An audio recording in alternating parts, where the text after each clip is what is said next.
talking about? We've been talking about racial discrimination and It's so extra, you're like trying to. Okay.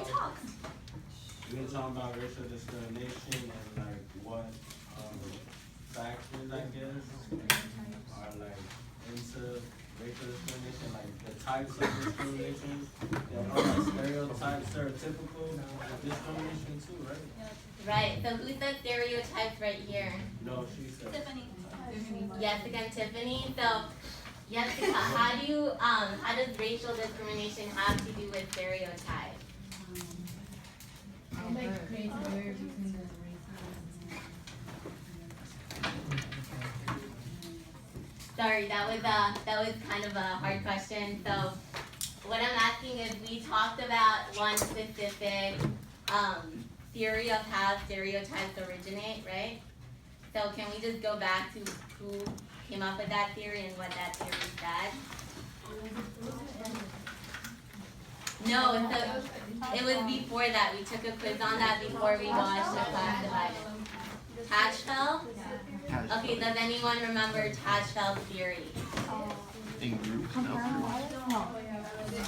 It's FIT, but what does FIT stand for?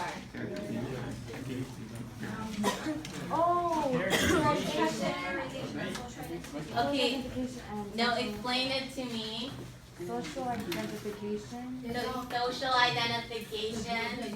Yeah, you're the one you identify yourself. Okay, so that's the first step, social identification, and what does that mean, Jessica?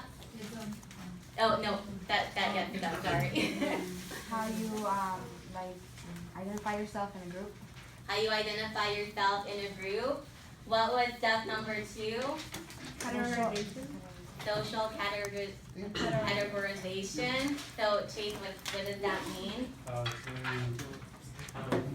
Group together groups based on the stigma that they like, stigmas attributed to them, and then you kind of place yourself in one of those groups at the same time. You can influence yourself. Yeah, so that's an important part. So your self-esteem becomes tied to this identity, this category that you're in, and you're also placing other people into categories. And what was the last step, Natalia? I didn't. Okay, who has that one? Comparison. Social comparison. And Diana, can you tell me about that? It's when you basically compare your group yourself to another group to lose your self-esteem. Is Bola speaking?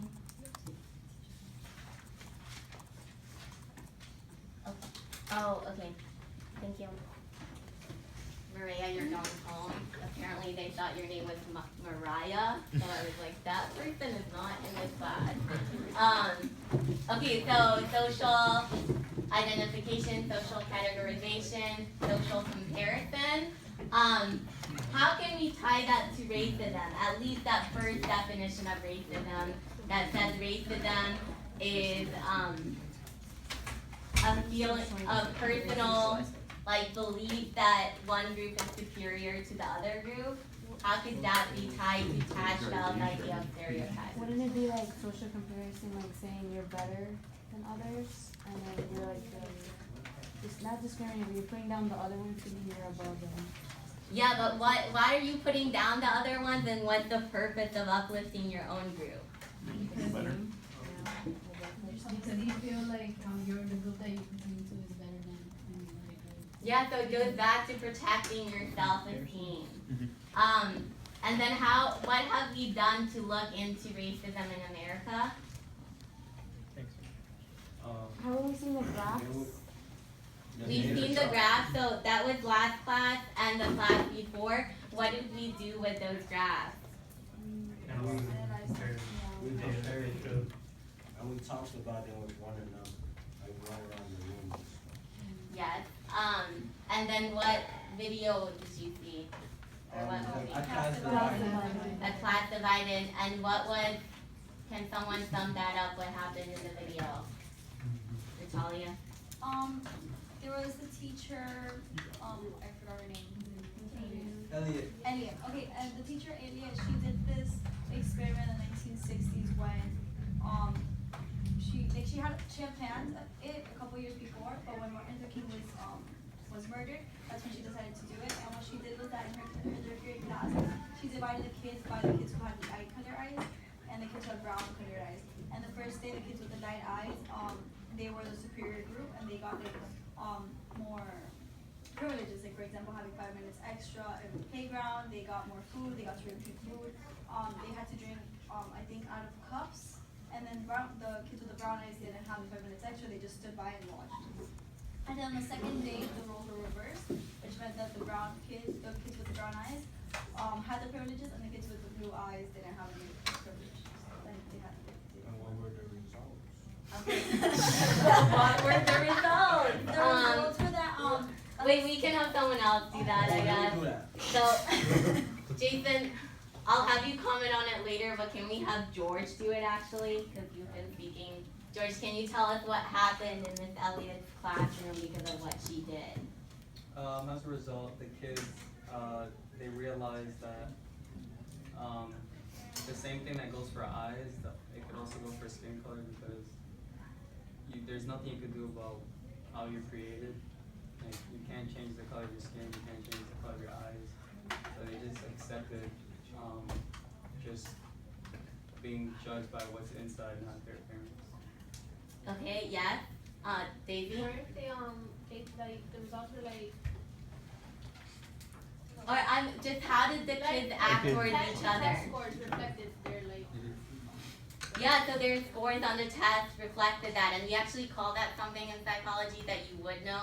Roberto, is that it? Yeah. Well, I was gonna say like that all the kids like decided to like when they took like vocabulary tests or whatever or reading tests I guess they were called like they were doing They were timing something. yeah they were some timing I guess timing, like how many times or how many words they could read in that like certain amount of time but the kids like who were being disgraced that day were like had lower scores and the kids who were being praised had high like very high scores but then once the like roles were reversed it was the opposite like kids who might have gotten like 19 words like the first day got like 5 words the next day and like so like vice versa like kids who So got bad clearly scores didn't really have much to do Yeah. with their actual ability. It's just The how they kids felt, changed yeah. over I think time. another detail you're trying to What? hear was the fact that they started to call each other names and group each other like brown eyes.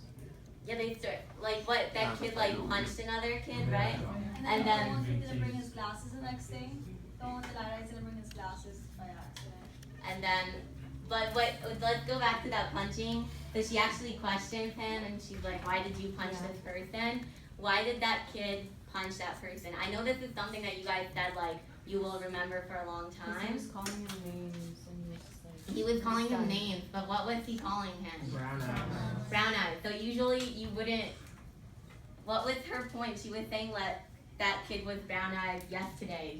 He was brown eyed like 5 days ago, but suddenly this term like became this derogatory term because of the association, right? And how did that proceed? So how did their conversation proceed about punching? Yeah, you can go. Diana. she asked the kid how he felt when he punched him, like that made him feel better, and he said no. And I guess that resulted in them concluding that violence is not the answer. The frustration. Yeah. Okay, so what we kind of began talking about last class is your own identity.